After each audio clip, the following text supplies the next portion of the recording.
Ce matin-là, dans le laboratoire de la boucherie, l'heure est à la démonstration. Benjamin est inscrit en CAP, un choix qu'il est venu expliquer aux portes ouvertes du centre de formation des apprentis.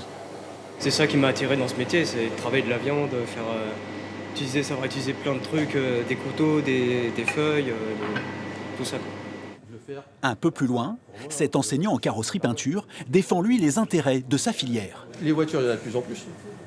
Et les voitures, il faudra les réparer. Pour ces deux élèves de 3e, pas besoin d'être convaincus. Cette journée est juste l'occasion de conforter leur prochaine orientation.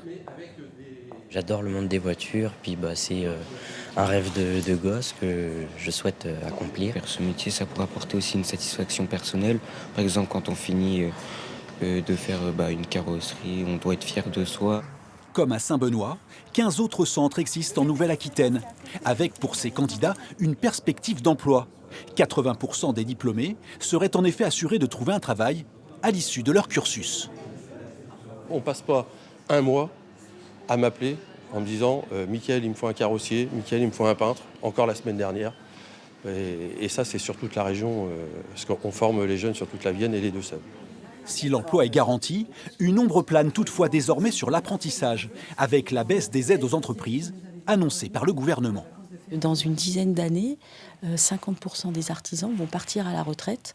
Donc il nous faut des apprentis pour qu'ils reprennent nos entreprises. Je sais qu'il y a beaucoup d'artisans déjà qui m'ont dit que s'il y avait une baisse de la prime d'apprentissage, ils ne prendraient pas d'apprentis.